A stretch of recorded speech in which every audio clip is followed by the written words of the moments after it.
All right. I'd like to call the June 13th meeting to order. It is 6 o'clock. Please stand for the Pledge of Allegiance. I pledge allegiance To the flag of the United States of America and to the republic for which it stands, one nation, under God, indivisible, with liberty and justice for all. Tonight we are switching things up a little bit. So we are going to move to executive session to start the meeting, and then we will move back in. So unfortunately, everybody's going to have to wait just a few minutes. It will not be a long exec session.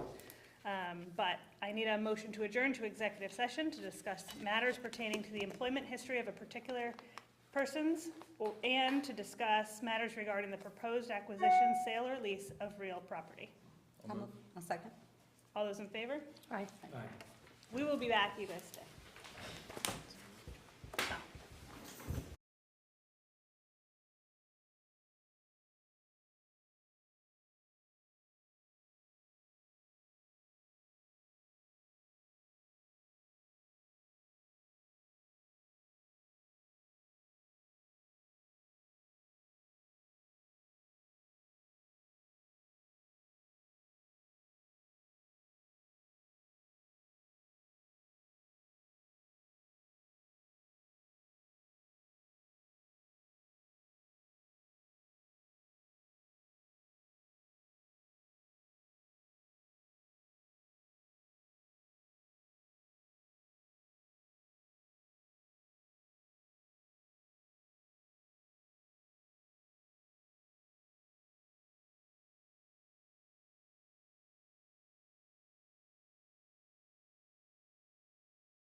I know.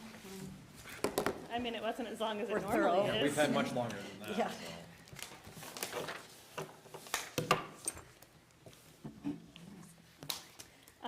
Jody, I have notes for the timings for you. So we did adjourn an exec session, which means we're back in regular session, which brings us to agenda amendments. Are there any amendments to the agenda for consideration?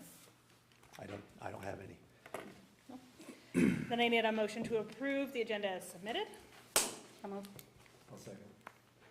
All those in favor? Aye. I need a motion to approve the regular minutes of the meeting of May 21st.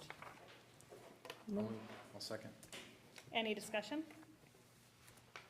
All those in favor? Aye. And that brings us to our land acknowledgement district presentation. All right. We just had to ice you guys for a little while. This is where we get to grade. Yes. Just, Just put Tinsy.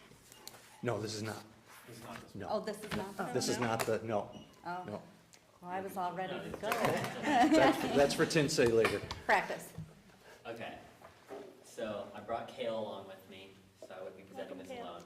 So Kale's a member of SSAC, which, if you remember, is the group that's been working on this for the last little while. It's Superintendent's Student Advisory Council, that's the acronym. And this is our rough draft, which I'm actually kind of surprised we made in time. But you know what? Sometimes we get happy surprises. So I think it was 2 paragraphs, right? It was. And then we talked to Derek, our representative, who smushed it into one.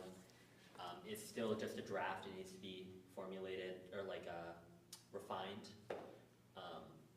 So if I can just interject, Derek is the Community Outreach Director from the United Nations that we've been working with. Yeah, so he's the one who visited a while back and started this process with us. And he was on the tour with us when we all went. And I think it needs to be, checked over by all of us still, and it needs to go through all our checks and balances, and then it needs to be checked. The final check is the chiefs of the United Nations. The United Nations elders have to approve it. Yeah, the elders, and once they approve it, then we can just roll it out. Can you read it to us? I don't want to read it. Have Cal read it. I don't know if you want to. I don't think you want to hear it or not. We recognize that Hamilton Central School is situated on the unceded indigenous homelands of the United Nation people. We are grateful for the opportunity to be here and thank the generations of Oneida people who have taken care of this land since time immemorial. The Oneidas became America's first allies during the Revolutionary War when they fought alongside the colonists to protect in their battle against the British tyranny. We pay respect to the Oneida people, past, present, and future, and recognize their contributions to the founding of our country and the strengthening of this region. We are committed to building a sustainable partnership with the Oneida Nation and the Haudenosaunee people, both in our school and in our community. That's what we got so far. Good job. Great for Nice. sure. So, yeah, Go ahead. well, I speak. A part of this is, something we were recommended, is we want to make sure that we recognize the history and the background of the Haudenosaunee people. We want to recognize in their, how they were our first allies, kind of helping us through the British tyranny. That was something that we wanted to make sure. And then we wanted to move on to kind of and we were given kind of a help in this, but we wanted to make sure that we were actively engaged and just say, we're committed to helping, right? We want to make sure that they have presence and we're recognizing them, but we're also going to be active in, helping them be understood and helping their culture, stuff like that. Just awareness is the biggest thing. And if I'm not mistaken, this draft was heavily drawn from the Hamilton College land acknowledgement, which was one that Derek, our representative, repeatedly brought up as an example, as a positive example that was a successful land acknowledgement. This is a great start. Yeah. Thank you guys for all your work. Questions for them? Yeah, what's your next step with this after you've got it, after you've got this all wordsmith and exactly Well, where you want I think I think this is what SSAC is gonna be doing, because we're not gonna be having any more meetings.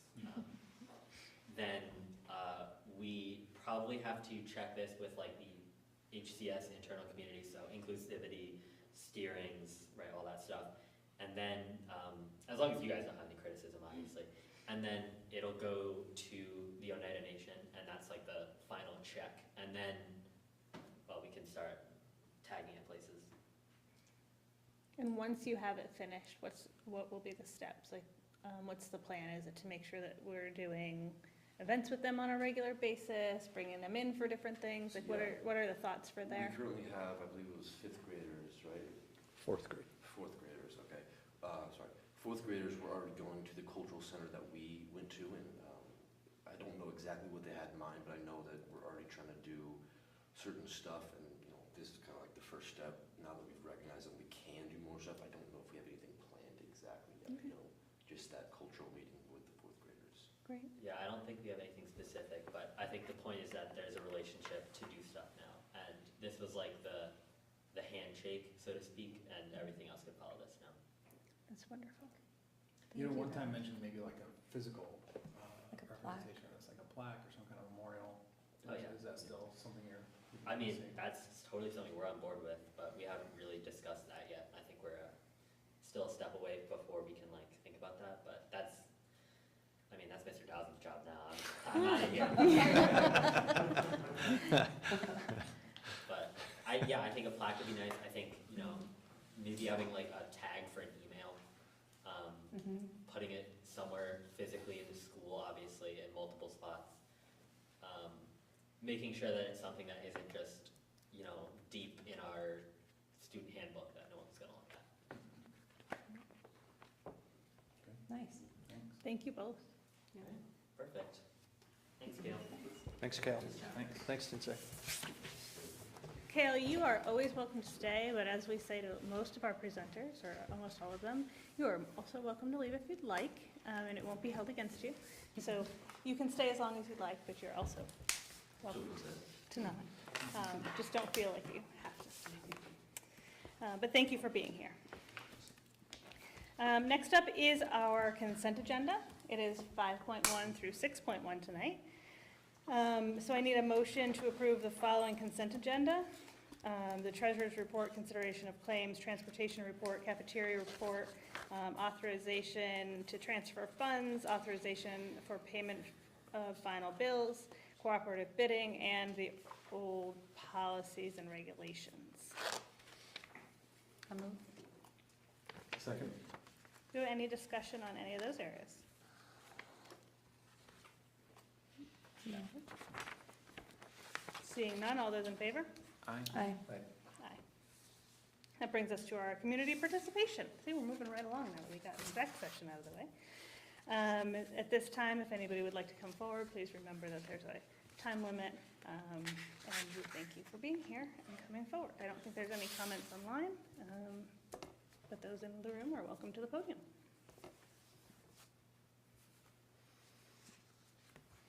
Seeing nobody moving at the moment, there is another time period at the end, if you so choose to come up then.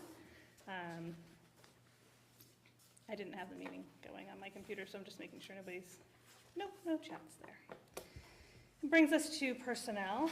I need a motion to approve the administrator and confidential salaries and stipends for the 2024-2025 school year as recommended and presented by the superintendent. I'll move. Second. Discussion, we had an executive session. All those in favor? Aye. Aye. Appointments. I need a motion to approve the following elected appointed officials workday as recommended by the superintendent. I'll move. Second. Any discussion? All those in favor? Aye. Aye. I need a motion to approve the following faculty staff for the 24 summer school programs at HCS and Madison Oneida BOCES, as well as summer help as recommended by the principals and the superintendent. I'll move. Second. Any discussion? Technically, it would be an executive session unless it was general. All those in favor? Aye. Aye. Aye. I need a motion to approve Rebecca Hamilton to a 3-year probationary appointment as an elementary teacher in the 10-year area of elementary, effective September 1st through August 31st, 2027, as provided and recommended by the elementary principal and superintendent. I'll move. Second. Discussion would be an executive session. All those in favor? Aye. I need a motion to approve Brian Latella to a 3-year probationary appointment as an elementary teacher in the 10-year area of elementary, effective September 1st through August 31st, 2027, as provided and recommended by the elementary principal and superintendent. Second. Discussion would be an executive session. All those in favor? Aye. I need a motion to approve the following fall coaches for the 2024-2025 school year as presented, contingent upon significant participants, as recommended by the athletic director and superintendent. I'll second. Discussion? Just sufficient participants, right? Sufficient. Yes. Okay. Did I say the They're wrong all word? significant. Oh, yeah. Oops, sorry. Do we have preliminary numbers for any of the teams, Mark? Have we Very, done that yet? very preliminary. I know, a little concerned with modified cross-country numbers. But everything else seems sufficient. We have Yeah. good numbers come out. Okay. Thank you. All those in favor? Aye. Aye. Although I hate the name of this, there's an abolishment of a position. A motion to abolish the non-instructional behavior specialist position effective June 30th, as recommended by the director of PPS and superintendent. Move. I'll second. Discussion would be an executive session. All those in favor? Aye. Sorry, I just don't like that word. I need a motion to approve the recommendation of the committees on special education and preschool education. Move. Second. Discussion would be an executive session. All those in favor? Aye. I need a motion to approve the class certification list, for graduation contingent upon each member completing all graduation requirements. I'll move. Second. Discussion? Just make sure Tinsay heard us contingent. I wish everybody in the senior class the best as they move on, and we're very proud of to graduate and leave? You still have to Contingent. present, you have to present your project. That has nothing to do with graduating. It might. I could walk out right now. We got this. Rubric. right? We're That's right. grading. It's very commendable. Congratulations to all. Pretty amazing things. Great. All those in favor? Aye. Aye. Annual review of required policies. I will turn it over to the policy team. These are, we don't have any changes to these. These are just required for review every year. So I guess the question on these would be, if you see any need for us to re-review these, I think that, we don't have a set procedure, but I think the best thing would be, we take it to policy committee and take it up to bring back at a later meeting. So, but these are required to be reviewed by us every year. And you saw nothing in your pass. Well, there's already the code of conduct, obviously is already under review. We also have a new internet safety policy that's gonna be put into place, but we're still working with, we just reviewed a new one today, and there's still some work to do in that area too, so that'll be a couple months down the road. We'd like to get that by by the end of the summer, for sure. Yeah. Thank you for all your work.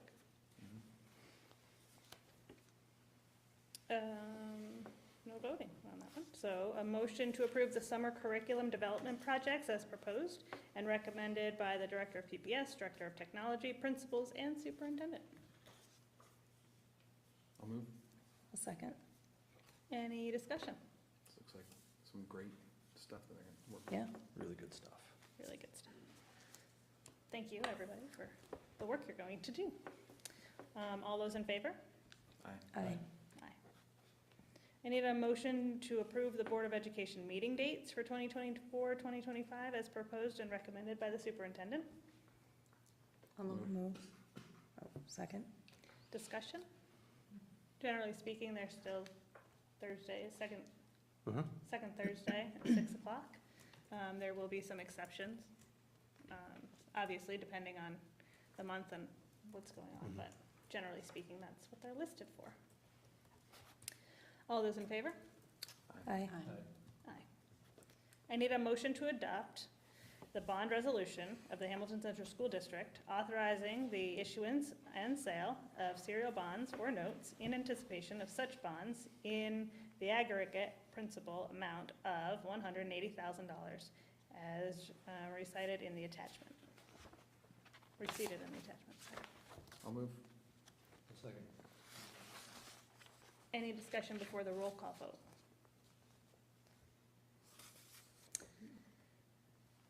Mr. Chai? Aye. Mr. Duclos? Aye. Ms. Phillips? Mrs. Aye. Phillips? Mrs. Jones? Aye. Your turn.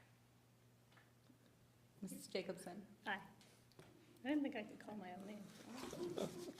Room. Sorry. It has passed with 5 votes. I need a motion to approve the 2024-2025 non-public transportation requests as recommended by the superintendent. I'll move. I'll second.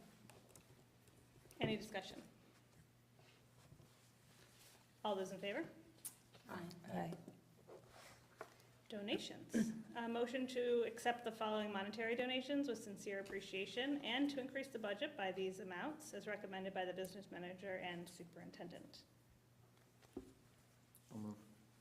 Second. Any discussion? Thank you. Thank you. Thank you so much to the First Baptist Church Deacons Fund. All those in favor? Aye. Aye. I need a motion to approve the FFA overnight trip from October 22nd to 26th, 2024, as provided and recommended by the secondary principal and superintendent. The Board of Education reserves the right to cancel the trip if any circumstances arise concerning the safety of the students. I'll move. A second. Discussion? This is for? Sounds great. This is for a student who auditioned at the state level and qualified for the talent competition at the national level, which requires her to travel to arrive a day before the actual conference starts. So looked at flights, obviously they were not cheap, so I'm recommending the alternative, that take a school vehicle, go out the night before, and arrive in time for the audition and participation in the talent competition. Great, cool. Best of luck to her. It's a wonderful opportunity for her. Yeah. And this is just for her, or is this, they're also taking? It's just for her, Okay. Will others go to convention? and the others will go on the transportation that is shared with Stockbridge Valley, I believe.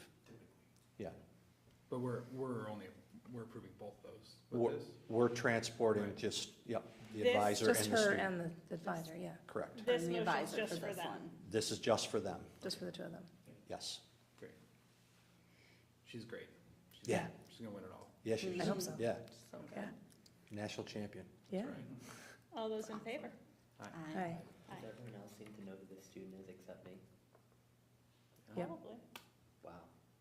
There you go. Wow, Superintendent's report. definitely not graduating. I guess you don't associate with a lot of national champions. Clearly not. So I have a few state level updates that I've shared with the board, but I would like to share publicly. So the first is both the Assembly and Senate have passed the new teacher and principal evaluation, APPR reform legislation. The bill is now awaiting the governor's seal of approval, but that is to allow districts to have more local control in the teacher evaluation process and put more of an emphasis on the goal setting and teacher growth and development, as opposed to the rubrics and state test scores. So it's a wonderful shift. Hopefully the governor will sign it, and How does the teachers' union feel about it? so we have been working, we have had an APPR committee with representatives of the teachers union looking at a shift in using our old teacher evaluation system as a template.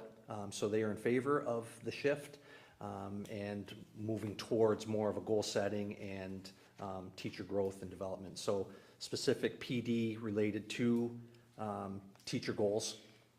So working with the building leaders on identifying their goals for the year and putting them into a rubric. There's still gonna have to be an evaluation piece, obviously, and there's gonna be a rubric to determine, so there's a lot of things that still need to be worked out, but it's giving districts more local control, which is a wonderful thing for teaching and learning.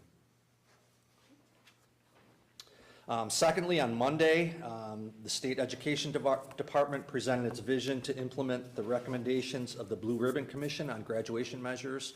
So if you remember, the Blue Ribbon Commission has been studying graduation measures and trying to revamp or make suggestions to revamp those. So there are 4 areas that they've identified that I would like to share. The first is to adopt the New York State Portrait of a Graduate. So these are being presented to the Board of Regents for adoption. The Portrait of a Graduate is intended to create a shared understanding of the skills and knowledge that New York State public school graduates have mastered.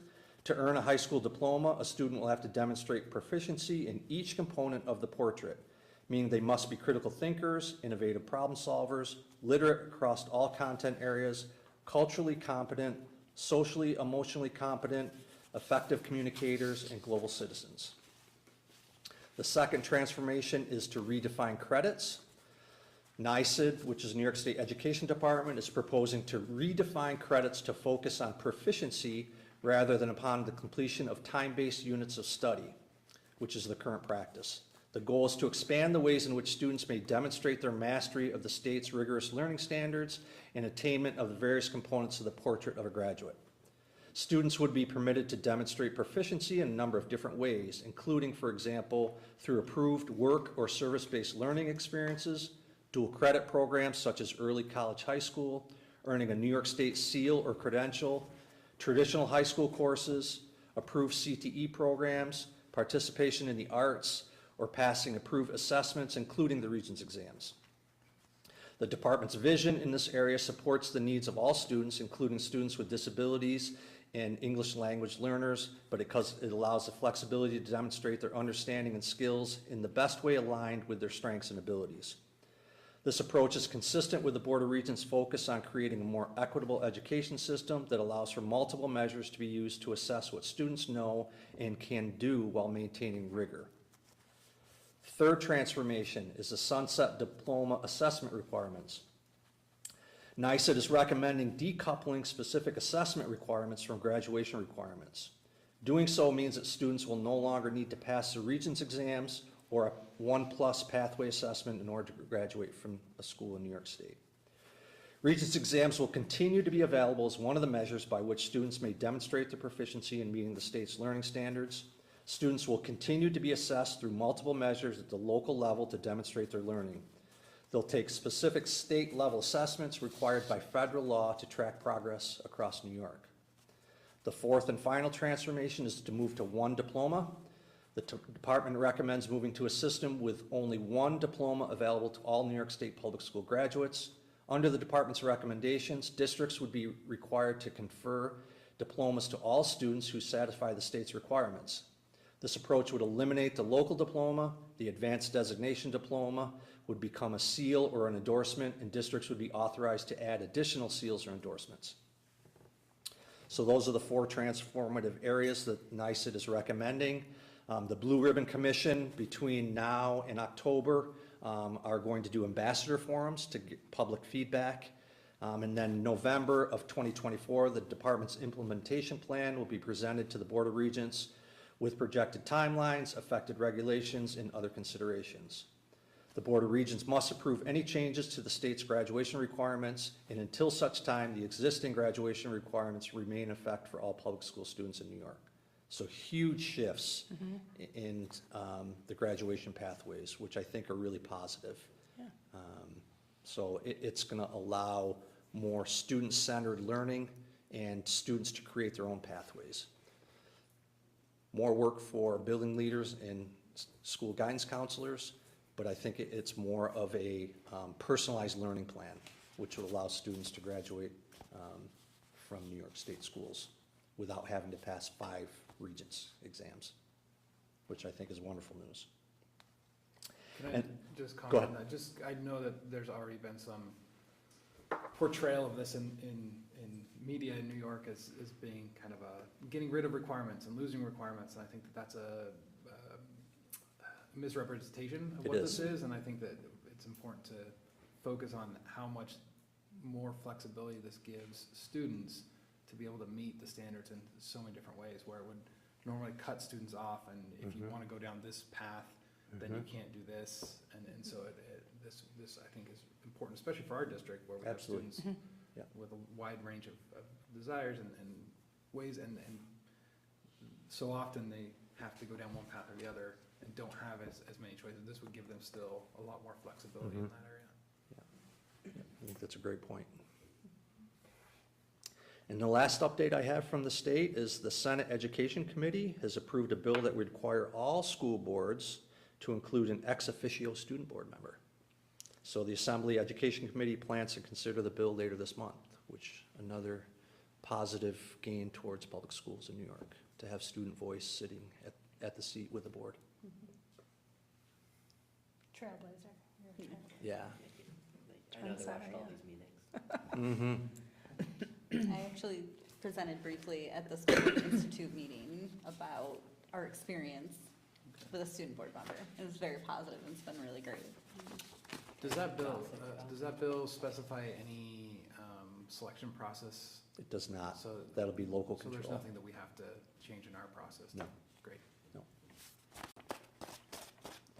The only thing it may change, Corey, is the voting procedure. For, Approval to have a board member. I don't know if it's still gonna require a public vote. but ours is already. Ours is already we don't done, have to- so, We yeah, wouldn't have to do it in Yeah. that way, right? yeah. And that's all I have. If there's Any other questions or- on his reports? Any questions for the administrative reports? Elementary, secondary, special ed, or IT?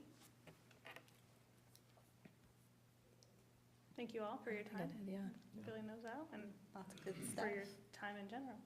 And all the work, I think everybody, all of you are doing a lot of work these Yeah. weeks with banquets and everything, so. Awards, yeah, awards, all the lots of awards and awards. everything, so thanks for that. Yeah, Thanks for celebrating our kids. yes. Athletics update, was that in yours? That was part of Mark's. Thought it was, but it's listed separately on my report here. Business manager report. As He's taking the lining up podium. the podium here, I guess there's a report to be given. Yeah, I just have one brief update. Is that your famous last words, Matt? It'll be quick. Capital project, as you know, we've had initial conversations, Bill and I, with King and King for planning for the next capital project. In our last meeting, we started to look at the next step, which is tying in fiscal advisors and looking at the financial side of things. And one of the things we found out is that it may be beneficial for us to push off our vote a year. The reason for that being our maximum cost allowance through New York State, because we did our last project in phases, and phase 3 was a pretty significant dollar amount, that our maximum allowable cost that we could go out for a vote has not fully been replenished. That's sort of like a 5-year rotating replenishment. So it's looking like there could be a difference of about 50%, or in terms of a total project, 16 million versus 24 million if we were gonna try to maximize the amount of work that we could do. So I think what we're gonna do, Bill and I discussed this, we're probably gonna have Paul from King and King come to either the July or the August board meeting to walk through that with you folks. Maybe kind of a blessing, especially with the uncertainty in the next year or two with the state budget and foundation aid and what's happening. So it might serve us best to pump the brakes a little bit on capital project planning, and rather than go out for a vote in December of '24 to look at pushing that off a year down the road perhaps. So Paul, in collaboration with fiscal advisors, can do a much better job of explaining it in detail. That's what they do every day with these school districts. So just wanted to give you guys a heads up and get that on your radar. So and that's one disadvantage about doing a project in phases. It takes longer for that maximum cost allowance to fully replenish, so just want to get that out there. Matt, are there any critical maintenance issues that were part of the plan or the project? I don't think so, nothing that's that pressing. It would be, not like this last time when we had the roof That's why I'm and asking. the HVAC issues. I mean, there are certainly things that will improve efficiencies in the building, like windows and curtain walls and that kind of stuff like that we've done here, but I don't, at this point, I don't think there's anything so pressing that we'd be concerned with putting it off a little bit.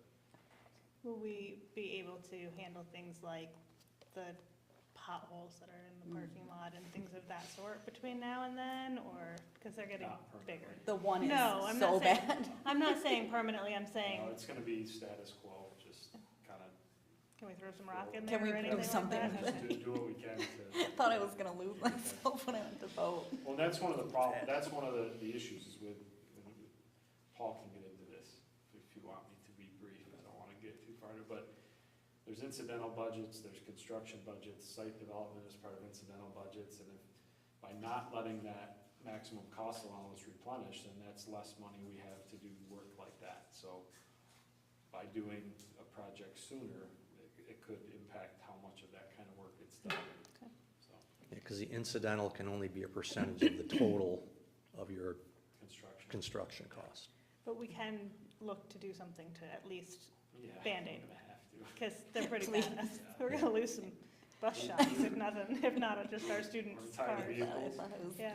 going into a piss off. No, I think, I'm glad that you know that before we go out. I'm Yep. glad that we can look at it. I do just say that I worry about how far out we push it. I'm glad you're only saying a year at the moment, but I know that we've gotten ourselves in trouble with some building maintenance deferrals before, and so I don't want us to go too far down the path, but I do It think looks- it's it looks probably a to good be thing. year. It looks to be 1 year to let that amount fully replenish. So.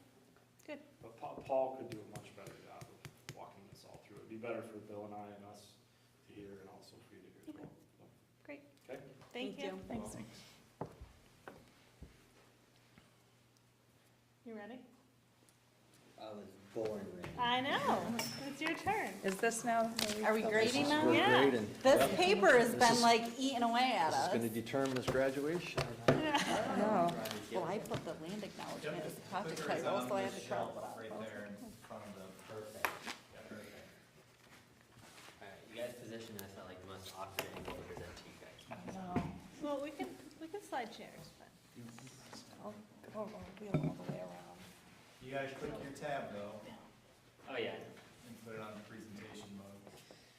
Thank you, thank you. Minus 2 points. Minus 2. I don't know if it's that strict of a rubric. It is for me. Okay, well, the first half of the presentation, you won't even be graded, so don't worry about it. So I know you guys wanted like, kind of like a update on just like my experience on the board and like a reflection. So the first half is that, and then the second half is the capstone, which is what I presented on, and that's what you guys are gonna be grading. But that's that like, did you Yeah, take a picture? I did, That's the like notation that goes on my diploma. because I'm such a mom. Sorry. There's a camera right there recording. Yeah, I'm sending it, don't worry. So that's the like thing that I was talking about. I think I did a report on it, where it's like, oh, look how easy it would be if, you know, we could get everyone to do this very easily. Thank you, Gail. Okay, so my experience on the board.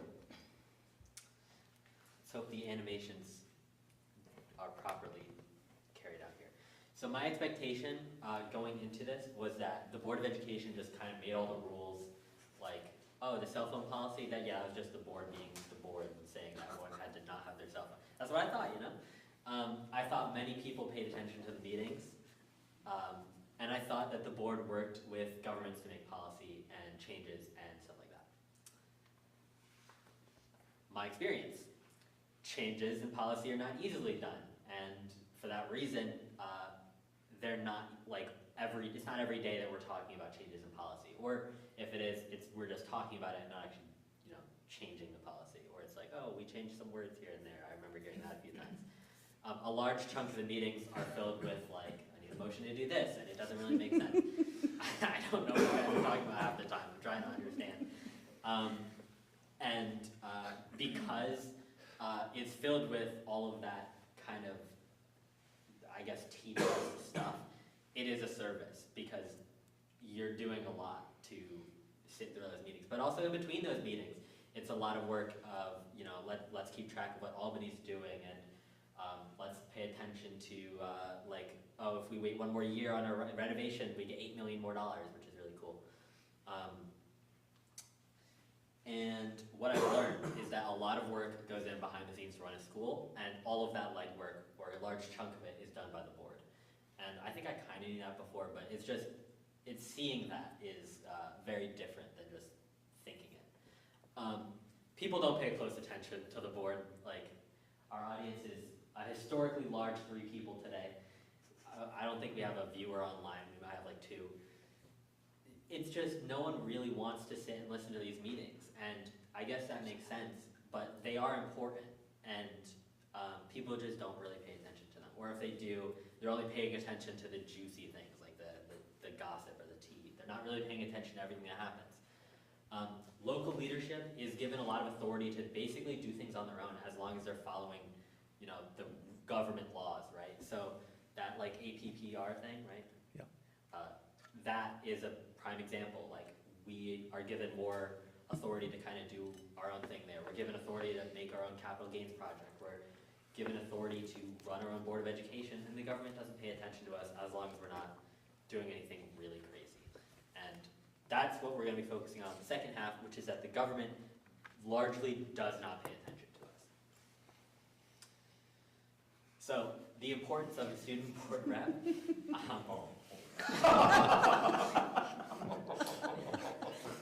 Crap. Mr. Jones and I worked hard to make that acronym. So, the first thing is connection, the C in crap. Connecting the student body and the Board of Education, who are otherwise separated by several layers, right? You have the students, teachers, administration, board, and separating those layers means that you have things like, not a lot of input given, and it also means that whenever the board does something, the student body is not going to empathize with it that easily. So having a representative creates that connection. Representation. It's always nice to have representation, right? You don't want to be taxing without representation, maybe.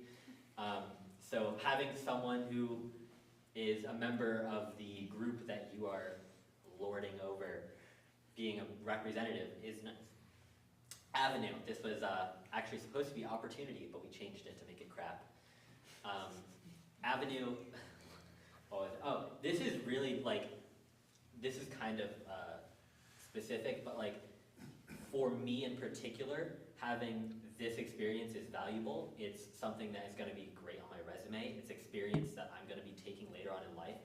And just for that individual member in whoever holds this position every single year, they're getting a very valuable experience or avenue of experience.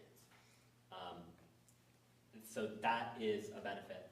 And perspective, I think I can offer a perspective slightly different than everyone else in this room just because I'm a student at HCS and I'm taking classes, and I'm the only one who's had Mrs. Lehman as a math teacher in this room, right? So just having that perspective. You had Ms. Lehman? Yeah. Oh, that's I'm the only one who had Mr. Jones as a history teacher. That's correct. That is correct. Gotcha. So my advice for the future. Sorry, For Mrs. you, Lehman. Kale. So this is my advice for the future student board rep, whoever they are, and if they're even listening or paying attention. The budget is sensitive. Don't ask for things with money, basically.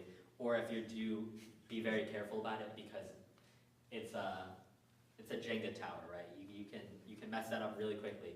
So just be careful asking about money. Bias. Try not to be advocating for one group or another, right? You don't want to be just focusing on the group you're a part of, or sports, for example, or one thing. Try to spread the wealth. Action. This is something I'm horrible at, but try to come up with things that can easily be done and done right away, like an actionable plan. I think Mr. Dowson refers to it as, right? Like the land acknowledgement, that's something actionable. Like we went out and we did it. And I don't think I did that very often, but you know what? Try to do that. And listen. So the people around you, from Mr. Wonderful to Mrs. Chantal to the rest of the board, they're all pros. They know what they're doing. You don't know what you're doing. I don't know what I'm doing. Listen to them, and they will carry you through this entire process.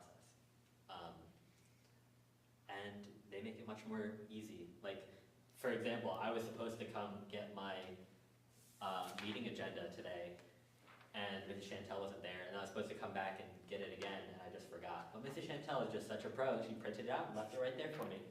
Thank you, Mrs. Chantel. And then this is the section where you guys can start grading me in. Raise your hand every slide. Okay? So this is the capstone or civic issue section. So first of all, just some background. Our position, we're a small rural school. We are academically and athletically successful. I mean, I brought up our niche awards here, 2022 and 2023, but we have a billion of them. I mean, we have like that display case out front where it's like 2017 up is just niche best schools. And then we also have like state titles that are presented outside. We have sectional titles. We won a few extra this year. You know, we have some state-ranked athletes between a few people I guess I won't name, but you know, we're a pretty successful school, and we're relatively wealthy for our size. But we are heavily dependent on state foundation aid, which I'll talk about a lot more, and we are subject to state and federal rules. We have to follow the law, obviously, which, you know, that kind of sucks sometimes. You don't want to break the law. So small rural school, the pros, we have a strong community.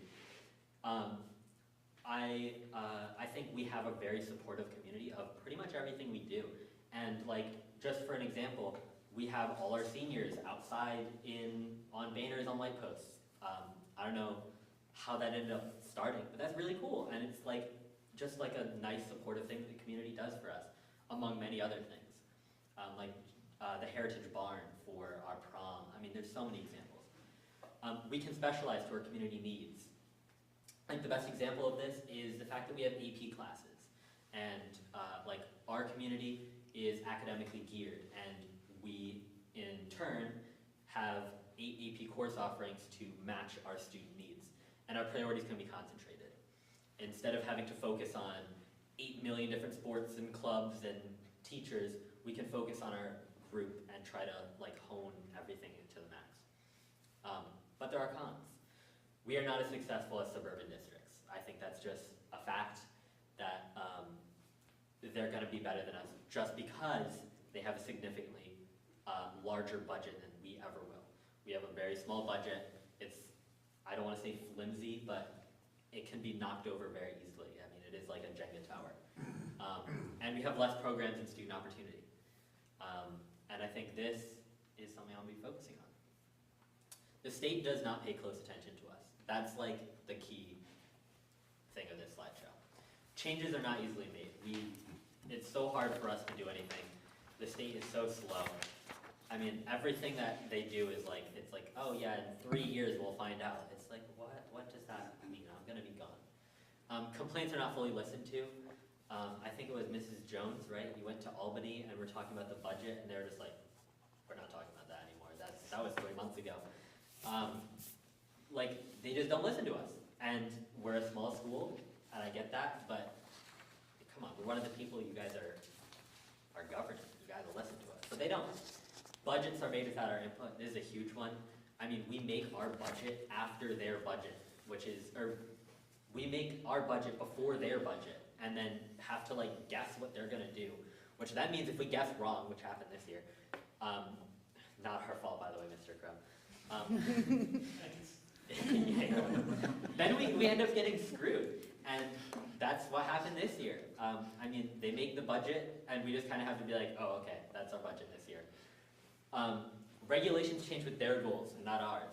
I think this is a big one, that the electric bus fits in this category.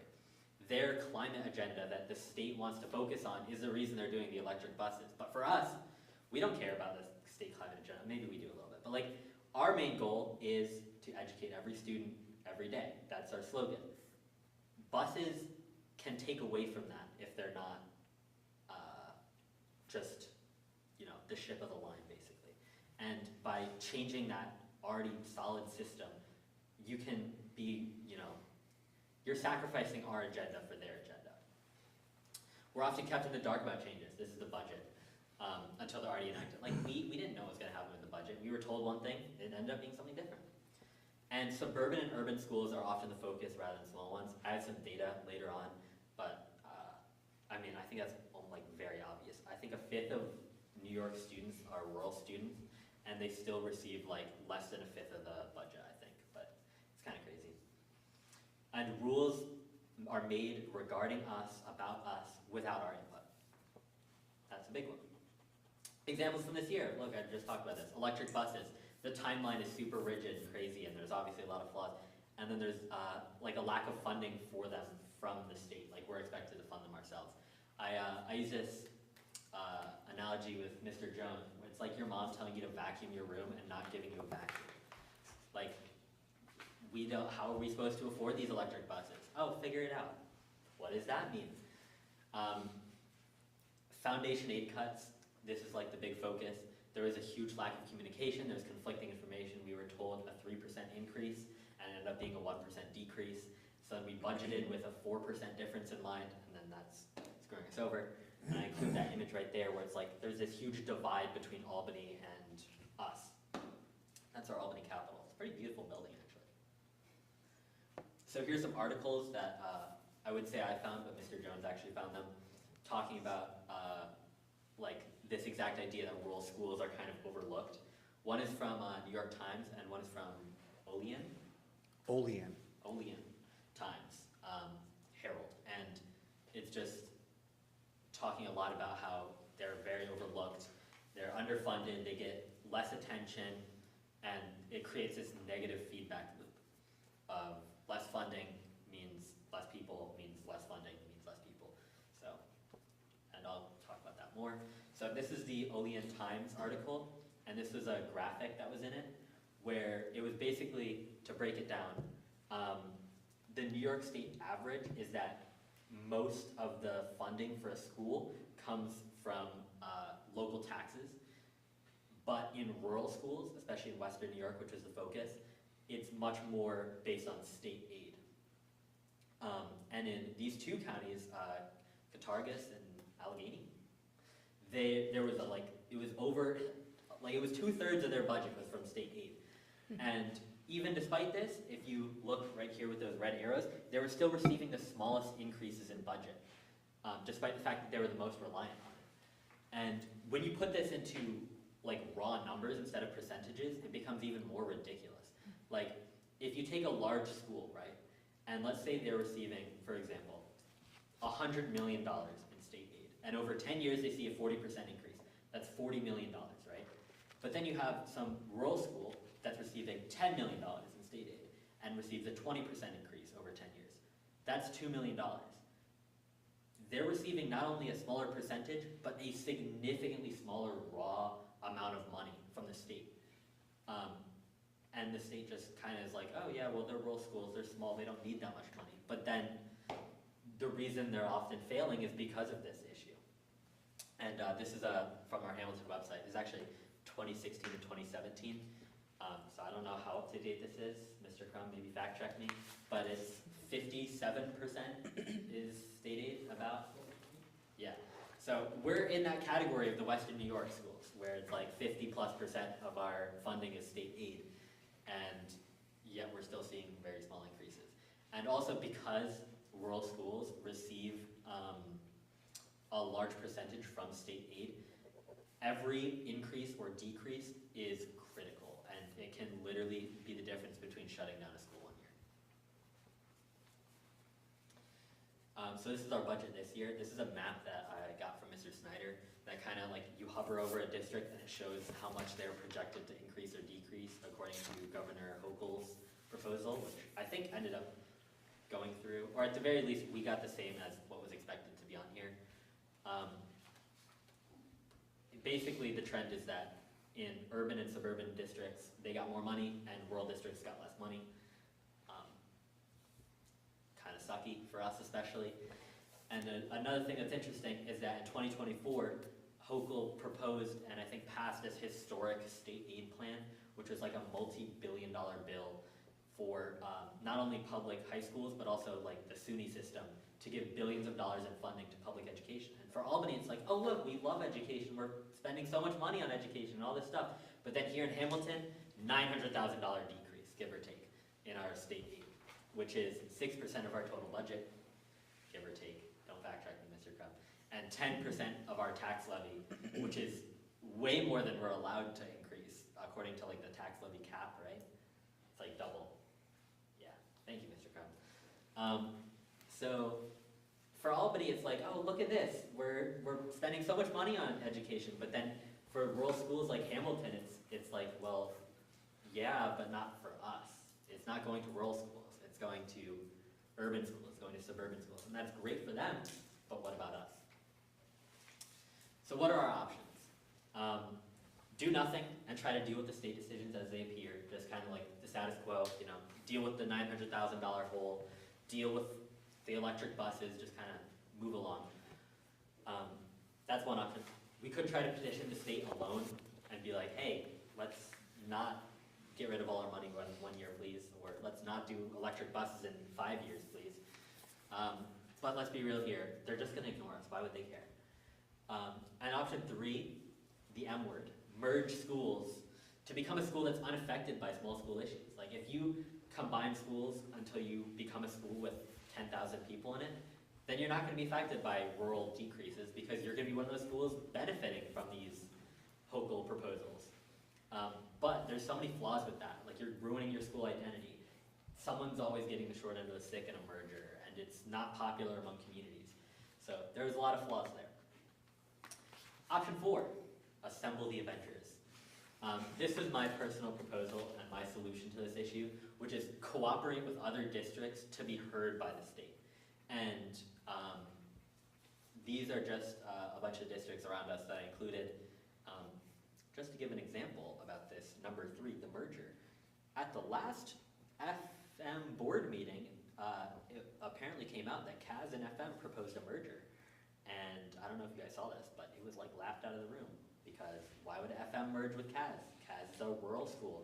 FM's a suburban school. Why would they merge with someone when they're not getting anything from it?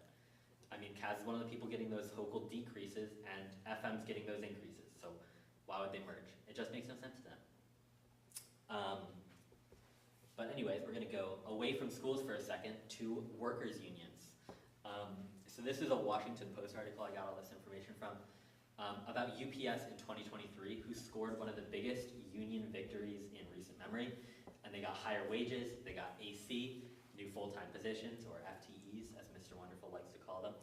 A ban on driver-facing cameras, which I guess was an issue, and a bunch of other things. And it costed UPS billions of dollars, so obviously they weren't happy.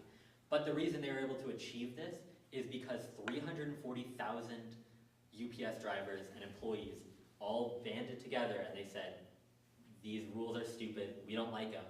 And something that one driver would have never been able to achieve is something that 340,000 were able to achieve. And it was huge news in last August. And their situation is kind of analogous to ours. Like a UPS driver is like one school in my analogy, right? One driver can't just go into the boss's office and demand no more electric buses or stop decreasing our budget or give me a raise in the UPS case. One school can't go to the Albany and say, hey, we can't afford these electric buses. Because why does Albany care? We're one school. But if, let's say, 30 schools came together and they said, hey, we can't afford this, we can't do these electric buses, and you're decreasing our budget, this doesn't work, this doesn't make sense, then maybe they'll listen.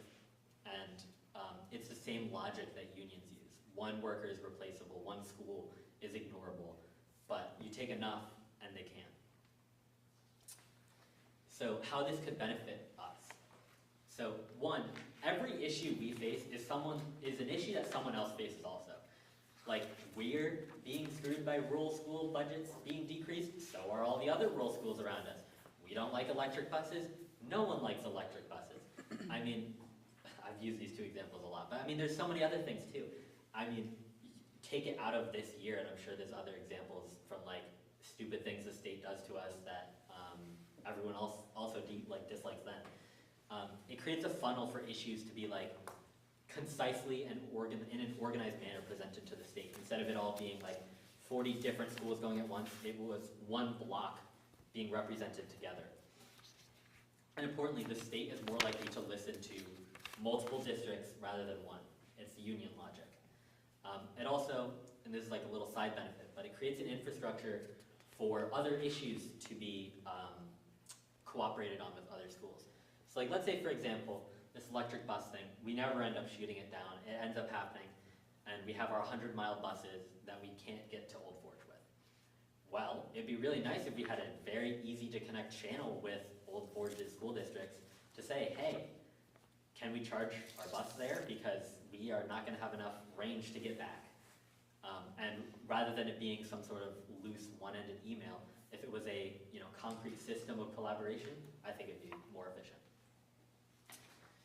I think why we have to be a leader in creating cooperation, I have 3 main reasons here. Number 1 is Colgate. Because of Colgate, we're in a much better position than we would be if we didn't have Colgate. They gave us a very generous donation, obviously. They're a huge reason we are a wealthy district for our size, and they put us in a position that other schools are not in right now. And especially for our size, we have to be grateful for that and take advantage of that and be a leader. The other reason, we're a niche top school. Our niche is small rural schools, so why shouldn't the best small rural school take the lead in small rural school issues? And I mean, we are one of the best. Niche has rated us that perennially for years and years. And my last reason is this. This is a picture that I took of the BOCES budget breakdown that Mr. Crum gave us, where it's basically showing how much of a share each of the Madison and Oneida BOCES was like giving to BOCES. And if you notice, especially this number here, we have a very high share, especially given our size. Like all the school districts that are giving more than us, like Rome and VVS, are way bigger than us. So for our size, we're a heavyweight. And I think that's just kind of an example of that. Like monetary, we're a heavy. Are you getting tired? We're just like a heavyweight for our size. And I think that's, nothing escapes me. I'm like, yeah. Oh, yeah. No, I'm trying to see the school names, because I haven't seen that before. Camden, Canastota, There you Hamilton, go. Madison, Morrisville, Eaton, Oneida, Rome, Stockbridge, VVS, and total. For our size, we're a heavyweight, and just in Madison and Oneida, we're a very big heavyweight for our size. I said that like 4 times now. Another reason, the NewYorkUp.com ranking, which put us 7th in the Syracuse area, which is an actually drop from before. Maybe that has to do with the fact that we just got $900,000 taken away from us. Maybe it doesn't. But we're a top 10 school, that's for sure. We are the smallest school in the top 25 on that list. We are one of only 2 schools under 200 students in junior, senior high enrollment. The only other one being Fabius Pompey, who was right behind us, I think, at 8. And we're the only Madison and Oneida BOCES member on that list. And it included 3 counties, Onondaga, Madison, and Oswego, I think. And so here was our little blurb they gave us. Number 7 in the Syracuse area, 211th in New York, 2,169 in the US. A graduation rate of 98%, which given our size means it's probably like 1 student who didn't graduate. A college readiness scale score of 37.2, which I have no idea what that means, but we were ahead of number 6 Tully, ahead of us, so that's pretty cool. And our enrollment was the smallest on the list. And outside of Fabius Pompey, the next closest was like 200 away from us. And just to show you who we're up against and we're competing against, FM, who was number 2, had 7 times our enrollment. Some of the other schools had like 10 times our enrollment. It's kind of ridiculous. And yeah, we're still on that list with our decreasing budget, with our extremely small size, our Class D sports. We don't even have a track, and yet we're beating these schools. So that's pretty cool. And I'll put a little star on the map to where we are, although it moved. So the issue is that there's a disconnect between us and the state. We're reliant on state aid that we aren't a priority for. 50+% of our budget comes from state aid, and yet we're seeing the smallest increases. This year we saw a decrease it's extremely harmful to us. I mean, they're just like rocking the boat and not even caring that we're on it. And this creates this negative feedback loop where less funding means less opportunities, less attraction for, you know, people to like move to this district, less people, less priority, less funding, and then you just keep on going until you have a school that winks out of existence or has to merge or something. And that sucks, especially for us. And my solution is you unionize. You work together with other districts that are in the same situation to get mutually beneficial results. So the Board of Education, Hamilton's personal agenda, other schools' agenda that's similar to ours, you work together. And I don't think that it would be as easily ignored by the state. And here are my sources. Thank you for listening. Any questions?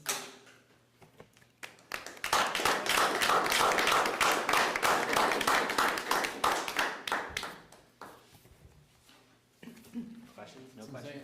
Thanks, this is a really interesting project, and you've obviously not been sleeping at the board meetings, so that's good to, you're paying attention, very, very good job on that.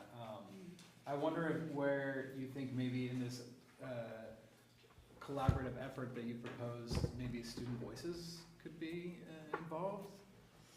Well, I mean, I just heard about 10 minutes ago that every single school district in New York State is now gonna have a meet. So, I mean, you can always have them as a voice if this does become a framework. I also think it's, if you have multiple schools collaborating together, you can have multiple student bodies collaborating together and creating networks too. And that also means that you can have maybe a student come present at their meetings, if they have meetings. I haven't thought this through too much, man. Oh, that's a good answer. Anything else? Comments? What did you find the most surprising when you were looking at all these different schools? Something that, because you came from CAS before you were here, right? So you've had a little bit of experience there. Did you find anything that really blew you away about Central New York and how Hamilton kind of fits in it? Yeah, so I'm gonna go back to Mr. Snyder's class for a second. But he basically said that when you draw circles from a city, you kind of get poverty rings, I guess, where you have a higher impoverished population as you go out each ring. So the very center of a district, of a city, is urban schools, and they're generally troubled schools. And then you're gonna have the like very suburban schools. So that's like ESM. And those schools are good schools. And then you go out another one and you have like the suburb schools. So that's FM, Skinny Atlas, and those are the best schools at basically everywhere you go.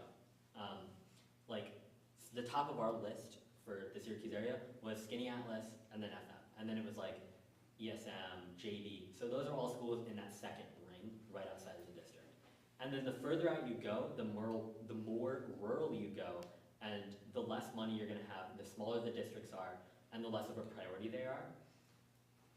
There is an exception though, and that exception is us. You look at all the districts around us, and I mean, this ring thing holds up, right? You go, just like look at a line from us to Syracuse. You have Morrisville, which is a good district, but then CAS is better, then FM is even better, and then you get to the inner city, obviously. But Hamilton is this very odd exception where, because of Colgate especially, we are this bubble that isn't immune to anything the state does, but we are a school that is much wealthier than that ring theory would suggest. And I think that's really special, and I think that's really cool. So, good for Hamilton. I think that was probably the most interesting thing I found.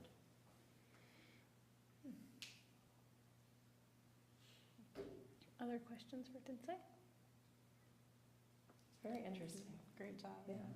Well, before we let you down from the podium, we'd like to thank you on behalf of the board, on behalf of the administration team, for all that you've done, for trailblazing, I'm going to give this to you when you come over here, for trailblazing this position, for teaching us, for bringing things to the table that we might not have thought about, and for providing us with a great leg to jump off of as we move forward with this position in the future. We are grateful that you decided to take this endeavor on, and we wish you the best as you take your next step out of Hamilton, and hope that you come back and visit us often. Thank you. So, congrats. I'll shake hands. Thank you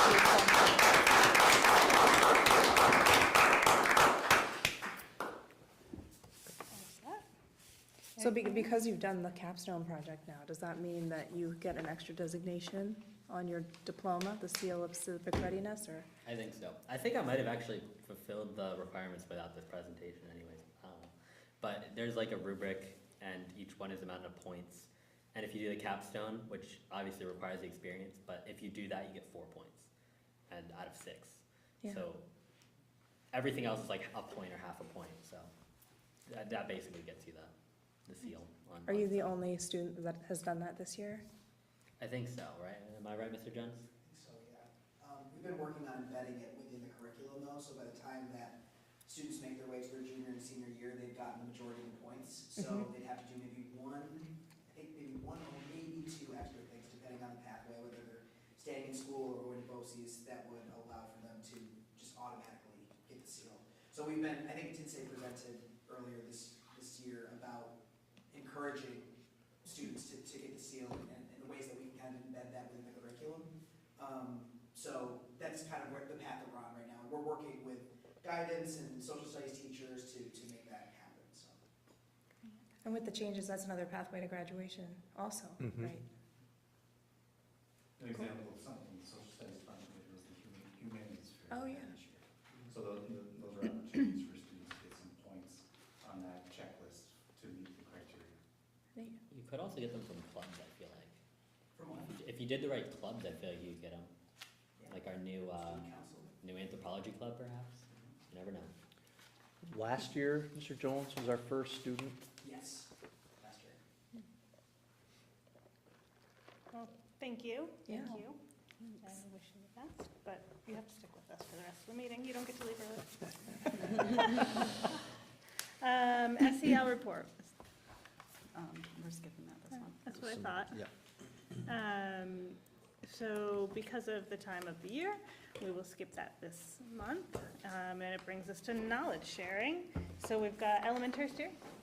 Yes, I don't have all that much to report. We spent basically the entire meeting the past meeting, reviewing the code of conduct, and the different parents on the committee, teachers, everybody had a lot of good input for that. There was a lot of talk about how, like, what the relationship is between the code of conduct and then the student handbooks that go out for the elementary and the middle school, high school, and how, it kind of makes sense. We're not sure, there were questions about how those are related. So just, I think that's gonna go back to your committee to talk about. And then just, other comments that Heather has that she's gonna share, about including, for example, the cell phone policy and the dress code possibly in the code of conduct, just because that's in the handbook, and kind of the handbook should be informed by the code of conduct, maybe. So there was a lot of talk, but a lot of good feedback from teachers and parents that they were really involved in reading that whole big document. So, yeah, it was good. Good. Other things to add for you? No, I think that kind of covers it. Yeah, mostly a lot of discussion about the relationships of trying to streamline it for families Yeah. and staff, and to better understand like what the role of each of these documents are and how to use it. Yeah, So, because the elementary students aren't gonna read the whole code of conduct, but taking parts of it and making it applicable to them, and then where do they get that? Is it in the agenda, or, how do you get that? How do you disseminate that to whoever needs it? So, Good feedback. good conversations. Yeah. Secondary? Same thing for our committee, we're looking at the code of conduct, and I think very similar comments about age-appropriate communication for all that. I think spent a lot of time looking at the chart that's, Yeah. I'm just getting the title, the levels of behavior concerns and resolutions, and I thought, the teachers all thought this was very easy to read. There's a few little maybe kinks to work out just to make sure things are all make sense and all fit together well, but overall seem pretty positive about this document moving forward. So especially that part, but I think there's still some time that's gonna be needed to get through the whole thing and make sure everybody understands it. But I think that really important, that part about the communication, how does this document get communicated to people, because not everybody's gonna read this whole thing, but also how does it get, how are teachers gonna get trained on this and stuff, some of those things are still, up in the air, but, this is a good step in the right direction, it seemed like what the steering committee was saying. We had a lot of positive comments too about how it's laid out. It's an engaging document to even just to leaf through, and so, yeah. So the timeline on that is what? Well, we were hoping to have it implemented in September.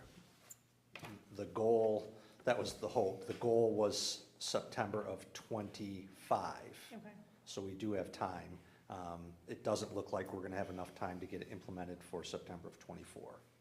So, by the time everybody reviews it, we make all the necessary changes, get some more feedback. It has to have a public comment period.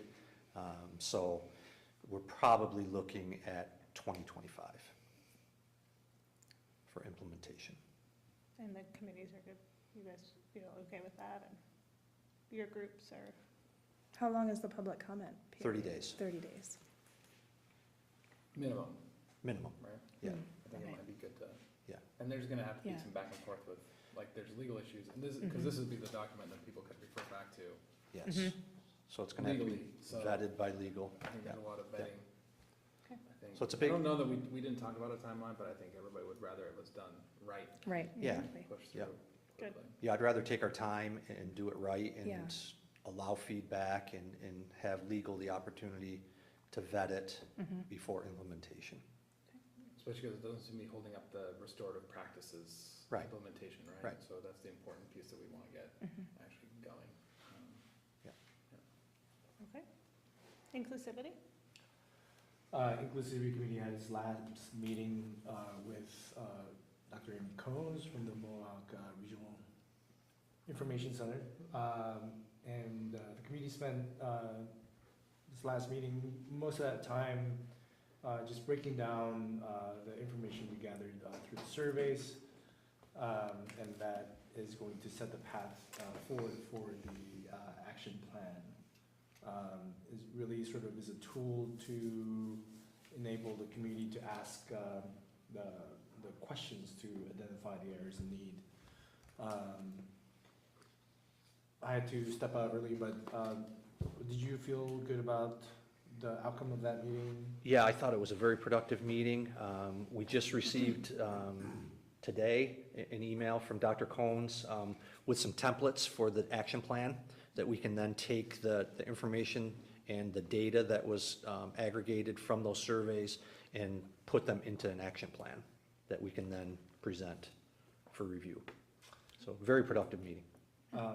And Bill, can you also talk a little bit about next steps timeline? Yeah, so once we put that information into an action plan, we'll put that back out to the Inclusivity Committee for review. The administrative team will review it and then bring it to the board for hopefully implementation in September. We have some actionable items in September. Lots of work, thank you. And thank you to the committee. Advocacy? Just a couple of things. First of all, I want to make sure everyone got their NISPA survey link, and please do that. It doesn't take that long. You can make it as short as long, but it really is a guide for, I've actually been chosen to serve on that committee, so we'll be reviewing all of that in August and really coming up with our legislative priorities off that, so it's really important. We had an executive committee meeting for School Board Institute, so just a couple of things. We have decided to add to our general membership meeting in late September and or early October. We're going to be doing a post candidates forum. It'll be on Zoom, so I think that would be really good to be able to attend the ones that affect us. We've decided too that the September general membership meeting is going to be a Regents presentation, which hopefully will have more direction from different things on that. There was some talk about the rework of the state aid formulation, and really a lot of concerns, and it really looks like they're going to be moving this formula more to like student-based, based on numbers in your district versus a formula-based. There's a lot of concerns about that, which I am planning on being more active in front of our legislators. I think that they need to see more board members with administration. So I'd like to see us collaborate with administration and try to really, like lobby day, I'd love to be able to go to Albany this year and be a part of that. And they do a really good job organizing it, setting up a lot of those meetings. And as far as I know, we've never really participated in that from this level. So I'd really like to, I think we, Tinsay just did a great presentation that's what of I was like, thinking. we need to be out there, and we're more effective when we go to these things in groups and be a part of that versus, again, it's great having those one-on-one meetings, but we need to be in those environments where we're most powerful. And then the only other thing that got spoken about was the SAA and the DSA dinner, and how all districts really should be attending that in the future.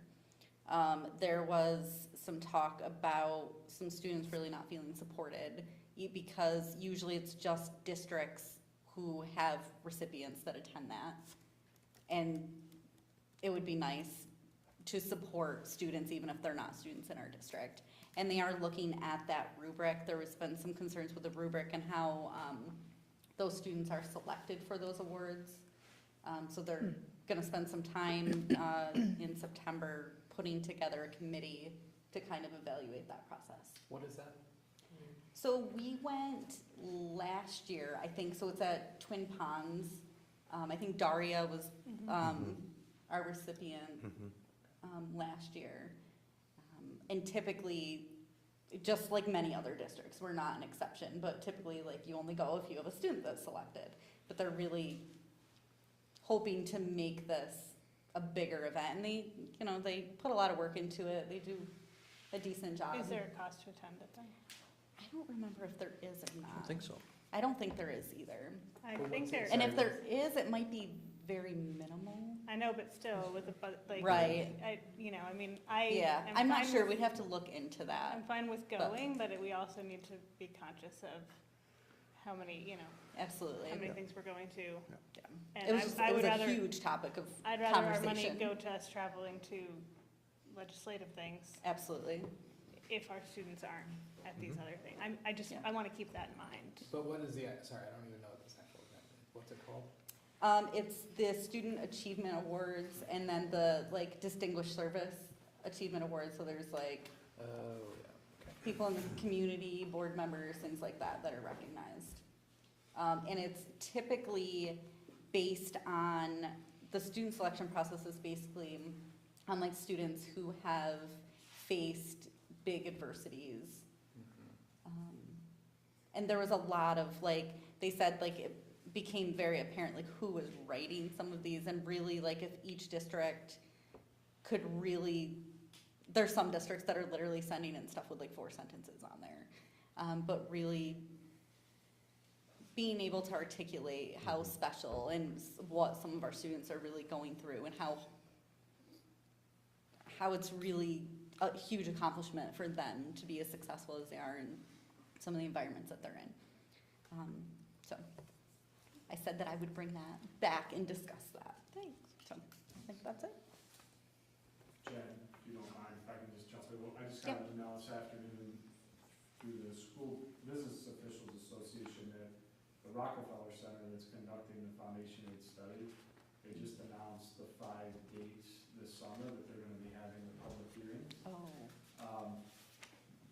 Not conveniently for us, one is in New York City, one's in Buffalo, one's on Long Island, one's in Albany County, and then one's in Otsego County, which is considered the central New York, which Seriously? not exactly. But I would anticipate, they said they anticipate obviously helping out. They think there's gonna be means to register to speak or to submit comments online through any of these hearings, so. It's Perfect. gonna happen fast, and there should be some more coming soon. I would expect something from school board, so. Share that out when you can. Yeah, that would be great. And maybe even being able to get our community involved. I know we talked about this a little bit with some of the NISBA, like take action templates. Yeah. Really, let's start getting those out in the community. And Yeah, I haven't heard anything very optimistic about the Rockefeller Institute, so. No.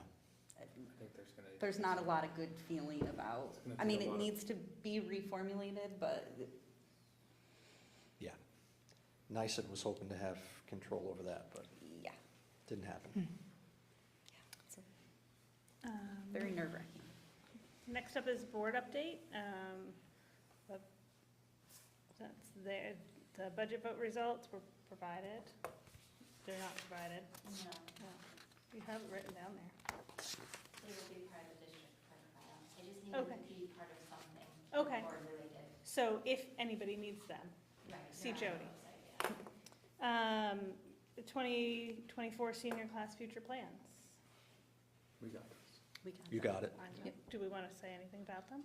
Do we read them out? If you'd like. If you'd like. Yeah, I think we might as well. Yeah. It'd be nice for the seniors Yeah, to absolutely. have a moment. We're here. Okay, so we have 44 graduates this year, pending. Okay.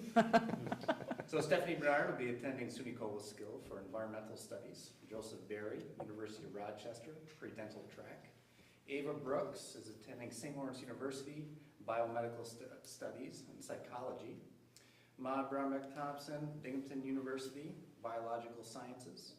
Clara Burkhart Spiegel, Skidmore College, geoscience and education. Andres Cordelis Watkins, Quinnipiac University, business. Nicholas Catania, Alfred University, mechanical engineering. Tinsei Shirello, did I get closer this time? Got it exactly All right. right. You just couldn't do that in front of like the whole school, right? I choked on it today. Middlebury College, political science or economics. William Schwanard, Gettysburg College, undecided major. Emma Crespi, Skidmore College, English and political science. Megan Kroll, Eckerd College, biology. Anna Dawkins, University of Wisconsin-Madison, psychology. Aoife Douglas, Massachusetts College of Arts and Design, fashion design. Samara Ebersole, employment, established rehabilitation center for horses. Chloe Filipowitz, Middlebury College, biology or environmental studies. Abigail Hagos, Hamilton College, biology. Autumn Hames, University of Delaware, undecided major. Winnie Harden, employment, to be an electrician. Nicholas Hay, Santa Clara University, undecided major. Brett Hoke, the military, Air National Guard, Security Forces. Brian Hoke, military, Navy Reserves, construction. Haley Howe, West Virginia University, sports management. Luke Jackson, Gordon College, business. Alexis Jeffers, SUNY Morrisville, culinary arts. Aaron Effers, Pratt University, fine arts. Marjorie Jones, Arcadia University, biology.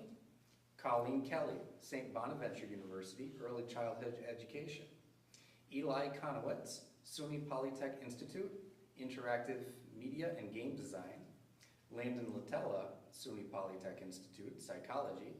Annabella Mert, SUNY Oswego, human development, early childhood education. Amelia Morkevichus, Harvard University, undecided major. Dominic Niles, University of North Colorado, physical education in Kinesiology. And I'm a science guy too. You know how many things I've been saying the last couple days? Henry Beck, Syracuse University, engineering. Carter Perry, employment, small engine technician at Clinton Tractor. And I missed it, I didn't hear about it. Carter also had a signing day with Clinton Tractor over at BOCES. Sad we missed that, we did get to see some pictures of it, so that was nice. Ryan Peters, SUNY Polytech Institute, business administration. Edward Platt, employment, excavation contract worker for Payne Construction. Dalton Reed, employment gap year. Vivint in Tampa, Florida, a recent graduate is working down there, he's going down there to work. Parker Rice, SUNY Polytech Institute, Interactive Media and Game Design. Evan Sharp Bollinger, Rochester Institute of Technology, Computer Science. Daria Shakri, UMass Boston, International Relations.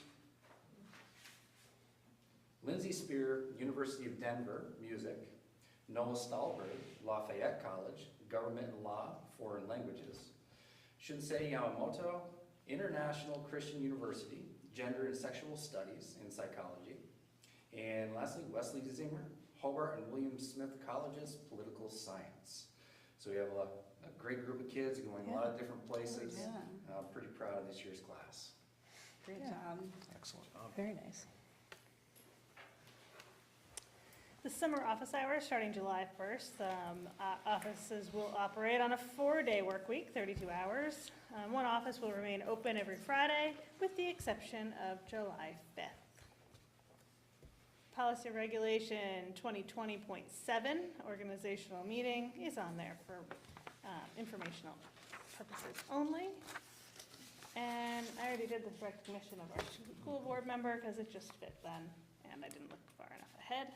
So that leaves us to public participation, if anybody so chooses to come to the podium. I see no comments online at this time. Please remember our timeline, timeframe, and I'll open the podium. Bless you. Seeing none, and since we've finished our executive session prior, or at the beginning of the meeting, I need a motion to adjourn regular session. I'll move. All those in favor? Aye. Aye. Meeting adjourned. Thank you, everybody.